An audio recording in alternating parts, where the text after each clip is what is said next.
Hello, this is Steve, Dichroic Glassman. We took that blue piece of Optimum Glass, and that's called Allegre. It's a tight little ripple. Beautiful glass. It's pretty wicked stuff if you slid your finger along this edge here on the top. You could definitely take a bite of skin out. So at this point, why would we introduce what's called a ripple bit? This is a ripple bit.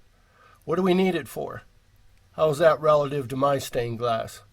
Well, if you have a glass with texture, whether it be clear, opaque, or translucent, cathedral, it don't matter.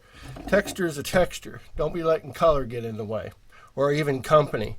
If the glass is thick and you want to use copper foil, you might want to trim that edge down a little bit, especially if it's a heavy texture.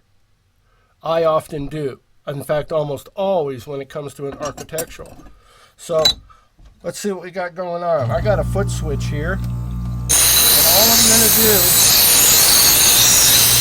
do is run that piece of glass through that groove like this.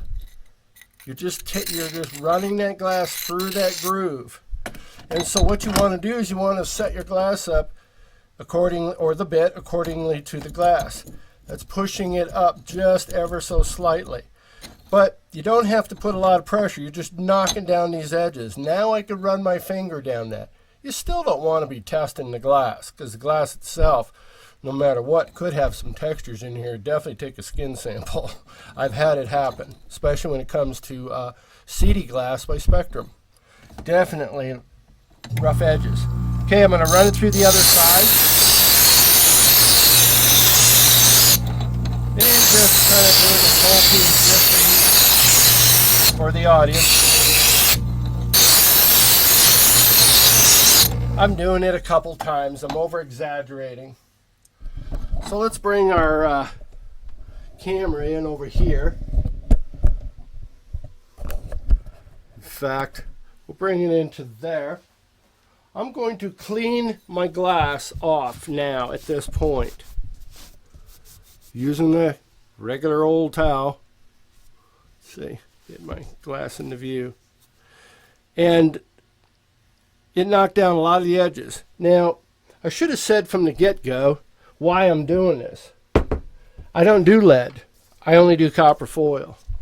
I appreciate the true lead artist, but buddy, that's some tough stuff.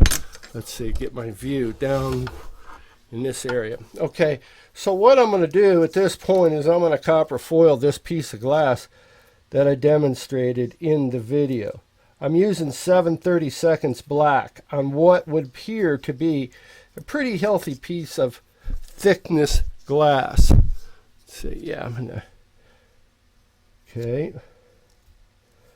We'll just kind of... I only use venture tape, and I only use black back foil. Now this is such a high texture, a thick texture I should say, with high peaks and such, that this is a pretty extreme piece of glass. There's herringbone, there's other textures out there that are definitely detailed, textured wise. And you're going to need a ripple bit. So let's examine that. What I was able to do now is I knocked down my edges so that I got a nice, real consistent line so it doesn't go in and out because of the thickness of the glass. The higher the glass, then I'm not actually even getting any of my foil over the peak of the glass. So I'll get no foil over the high pieces of the glass, and then in the low pieces it's going to puddle up like a pond, so it's going to look scallopy. Well, this ripple bit takes a lot of that out of it. Makes it much more manageable. See, I'm in all, the whole exercise. You'll appreciate it a lot if you've never had a ripple bit in getting one now, because they really add to that level of quality that you might be after. Just a little thing along the way. The ripple bit goes a long way. I'm surprised. I probably have had the one bit, the bit on the grinder I've probably had 5-6 years. This bit here, this is probably good 3-4 years old, hasn't even gotten a hint of wearing out. So they really last a long time. You're hitting it from a top edge or a bottom edge and a top edge. It's basically two grinding surfaces on a V to knock down the peaks and the valleys on the top side and get us a nice little track going on, a beveled edge, if you will, on the bottom side. Works out really nice. Add that to your stained glass toolbox. Bye-bye.